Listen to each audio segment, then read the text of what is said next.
Hey guys, it's Super Effective here, and I'm back with another video on Dungeon Defenders 2. In this video, I'm going to dive a little bit deeper into the finer points about the NPCs in the tavern, and how they relate to different game mechanics. Keep in mind, this game is open alpha, so these things can change.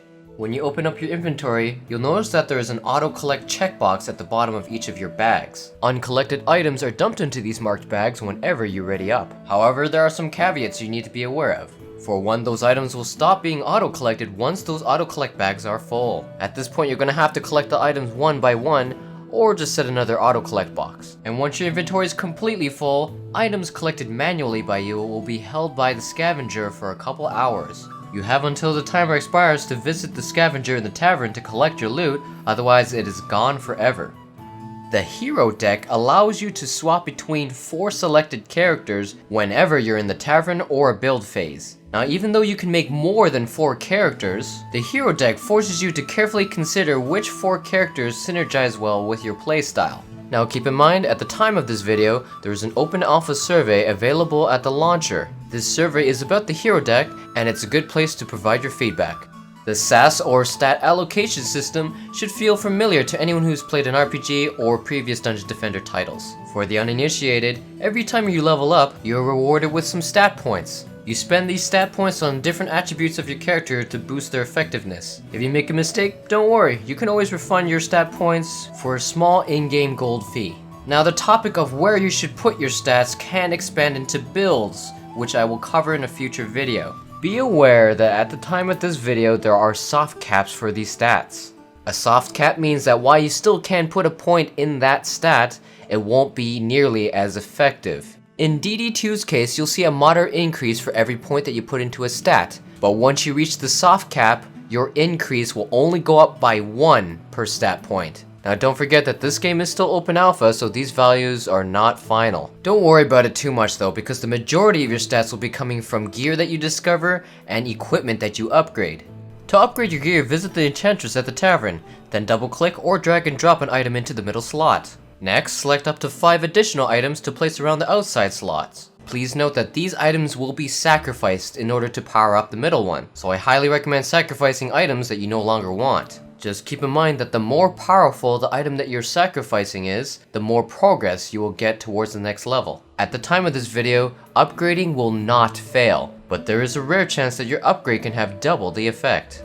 For every level that you gain on that piece of equipment, you will be rewarded 1 stat point to put towards any of the stats on that same piece of equipment. These changes are not permanent, and you can refund and reallocate those points for free. I highly recommend that you hold off from upgrading until you're well into endgame, because until then you'll be finding upgrades fairly easy, and upgrades are both very expensive and require a lot of items. But if you want something worth your gold, I recommend purchasing skill spheres from the Grandmaster. Skill spheres are permanently added to your inventory, allowing you to equip them on multiple characters. They will also have a greater and lasting impact on your gameplay. You'll be able to equip more skill spheres as your character becomes more powerful. Similar to stats, the topic of which skill spheres you should purchase, I will cover in greater detail when I talk about builds in a future video. Another worthwhile investment are pets, because unlike regular loot, you can customize their stats to suit your needs, and they can aid you in battle with attacks of their own, as well as special abilities you can activate. First, you have to complete the campaign to gain access to the veterinarian and the stable boy. Then you need to go out and collect a pet egg, which is dropped as random loot, or you can acquire one through a quest. Then visit the stable boy and hatch your egg in the incubator. The species of the pet is based on the type of the egg, whereas the rarity is randomly selected from the list on the right. But the stats are completely random. To level up your pet, you must fill up the blue power level bar and the red affection level bar. You can increase your pet's power level by feeding it, which is obtained in various qualities through quests, random loot, or paying a small gold fee. Now don't worry, your pet won't die of starvation if you don't feed it, because magic. And in order to increase your pet's affection level, it must be equipped on your active character when you go into battle. Once both of those bars are full, you're going to need some extra ingredients listed on the left of the Evolve button. You can get the vial of whatever item from pet reagent boxes which drop as random loot. The box looks different depending on the pet species the reagent is intended for. Sometimes you'll need a Shellium shard, which you can get by letting pet eggs rot over 48 hours. Once you have everything, the Evolve button will light up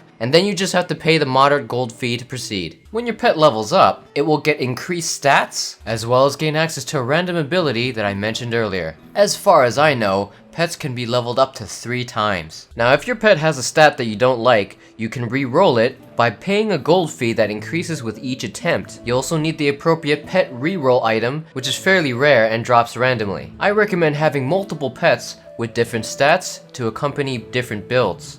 And finally, for our last topic, let's talk about costumes. You can view your available costumes from the seamstress in the tavern. There are a lot of awesome costumes here that you can purchase with gems to pimp out your character. Some costume items are able to be leveled up if you equip and play with them, which will unlock another visual. But let's say you don't have gems to spend. Throughout the game, you will collect lockboxes themed after each hero type. Contained within the lockbox is an item which will permanently unlock a costume item for that type of hero. To open the lockbox, you need to purchase a lockbox key from the treasure pirate, which presently costs 9 wyvern tokens. But I recommend saving those wyvern tokens for purchasing uber skill spheres first.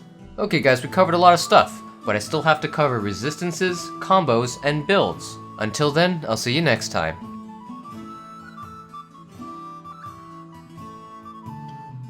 Special thanks goes out to Andrew for being my very first Patreon pledger.